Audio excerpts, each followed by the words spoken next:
पावसाळ्यात मिळणारी खास आणि पारंपरिक शेवळाची रानभाजी म्हणजे निसर्गाची अनमोल देणगी.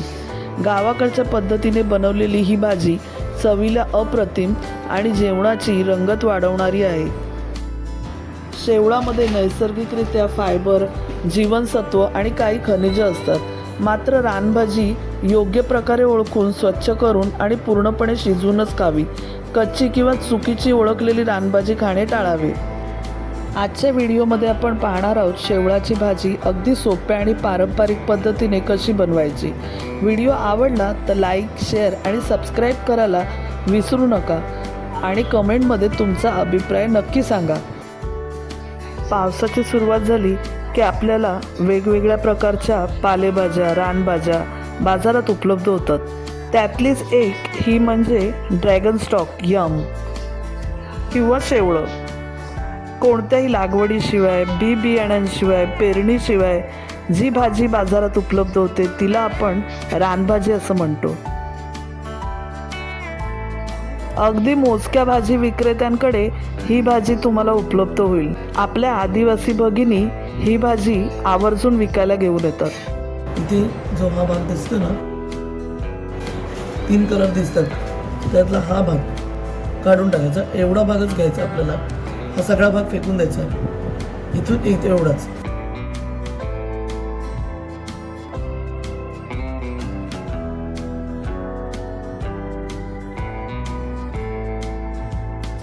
एवढा भाग आपण हे वरचं आपण पान घेणार.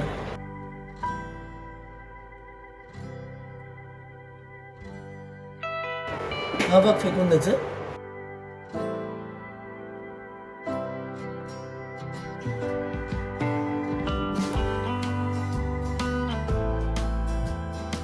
हा ऑरेंज, येलो, करड्या रंगाचा पण असतो हा भाग.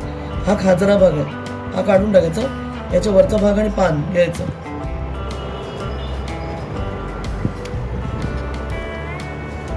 हे फेकून द्यायचं.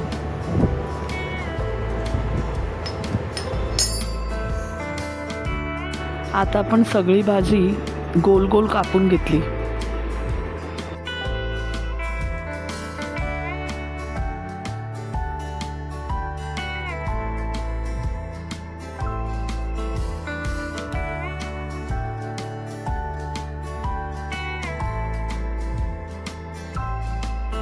तर आज आपण कोलमाची चिचकडी शेवळं घालून बनवतोय. चला तर रेसिपीला सुरुवात करूया.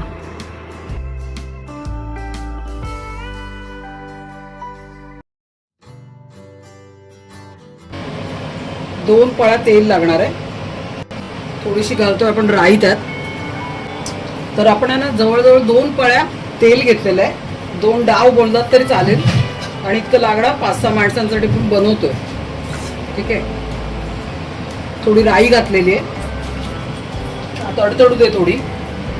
आणि बघा आता आहे ना राई तडतडायला लागले. त्यावर आपण ठेचलेलं लसूण घालणार आहोत. जरा शांत झाली ना की त्यात लसूण घालायचं आपल्याला. लसूण घातलेलं आहे. कोथिंबीर आणि मिरची घालतोय. थोडंसं परतून घेऊया. थोडं परतून घेऊया आपण.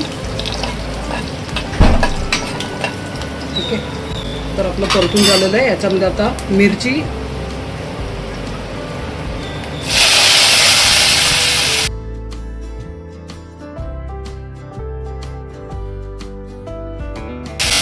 आणि ते टाकलेलं आहे. कोथिंबीर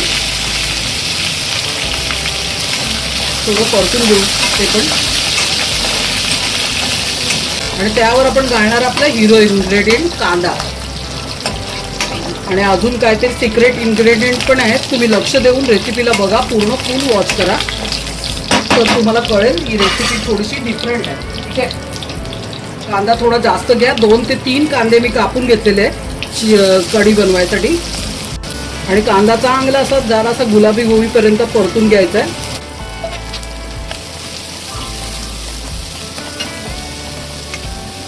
एकदा का कांदा गुलाबी झाला ना आपला, काय आता ना आपल्याला हे बघा हलका हलका गुलाबी होत आलेला आहे.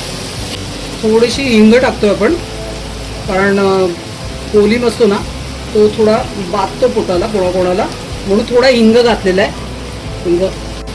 थोडा हिंग घातलेला आहे. आणि थोडी हळद टाकतोय. तुमच्या हिशोबाने घ्या, तुमच्या घरातली माणसं जेवढी असतील त्या हिशोबाने. अर्धा 1 चमचा हळद आणि आपला आगरी मसाला 1-1.5 चमचा. ठीक आहे, हे बघा 1.5 चमचा घेतलेला आहे मी. आणि त्यानंतर चांगलं परतून घेऊया एकदा परत. जर काश्मीरी लाल मिरची असेल ना तर ती थोडीशी घ्या आणि 1-1 चमचा दोन्हीचं घ्या, म्हणजे समप्रमाण घ्या असं बोलायचं. काय होतं ना, कधी कधी तिखट होतो, कोणाकोणाचा मसाला तिखट पण असतो, असं होतं ना. हे बघा मस्त एकजीव झालेला आहे. आणि आता आपल्याला काय करायचं आहे तर हे बघा, हिरो इन्ग्रेडियंट मी बोललेली, मी आणखीन पण सिक्रेट काय काय आहे. ही आहे शेवळं, जी आता या पावसाळ्याच्या दिवसात भेटतात आपल्याला. याच्या व्यतिरिक्त कधी येत नाहीत, ती पहिला पाऊस पडला की बाहेर येतात. ठीक आहे, तिची कटिंग करून आपण ड्राय करून घेतलेली आणि आता गरम पाण्यामध्ये भिजायला टाकली. त्याबरोबर कोकमचा आगळ टाकलेला आहे थोडा, कारण आपण चिंच पण वापरतोय आणि चिंच आमची मिठात खारवलेली असते. याने काय होतं म्हणजे तिचा जो खाजरेपणा असतो ना भाजीचा, तो कमी होणार आहे.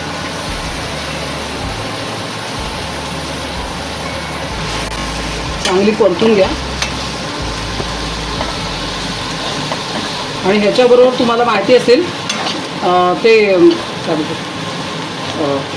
ते गोल गोल येतात बघ, काकडं, तर त्याची पण पेस्ट बनवलं आहे. आता थोड्या वेळाने मी ते ॲड करीन.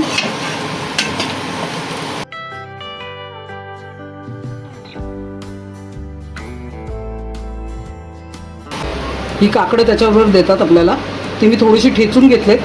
आणि हे आलं लसूण मिरची आणि कोथिंबीरची पेस्ट आहे, दोघांना एकत्र करूया आणि यात ॲड करूया आपण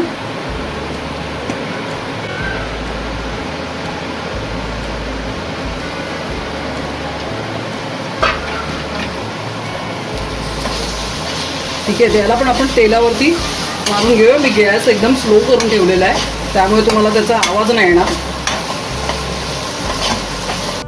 आता बघा, आपण खारवलेला कोलिम घेतलेला आहे. हा कोलिम यासाठीच खारवायचा असतो की कधीतरी इमर्जन्सीमध्ये, आता या दिवसांमध्ये मासे येत नाहीत, तर आपल्याला हे बरं पडतं. ठीक आहे, खारवलेल्या कोलमाची रेसिपी आपल्या चॅनलवर अपलोडेड आहे, जाऊन बघा. आणि जर नसेल तर टॅग करणार आहे खाली डिस्क्रिप्शन बॉक्समध्ये, जाऊन बघा. तिथे तुम्हाला इझिली भेटेल आणि बनवून बघा. रेसिपी कशी बनली सांगा सुद्धा आम्हाला.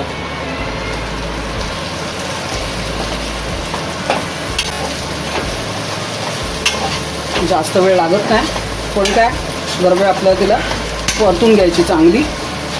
शेवटी किती बोललं तरी मासे आहेत ते.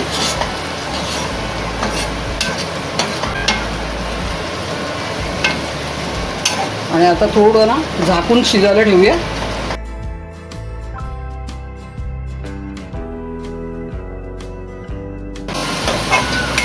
तर आपला कांदा पण शिजलेला आहे आणि मिरच्या वगैरे तर काय मोडलेल्या असतात. आता या थोड्या अजून शिजतील, कारण आपण त्याच्यामध्ये पाणी ॲड करणार आहोत चिंचेचं. आता आपल्या चिंचेचं पाणी ॲड करूया. चिंच अख्खा 1 गोळा, एवढा मोठा 1 गोळा चिंचेचा मी घेतलेला. आणि गरम पाण्यामध्ये किंवा साध्या पाण्यात जसं वाटेल तसं भिजवून ठेवा. थोडं थोडं ॲड करूया. अजून मी मीठ घातलेलं नाही आहे,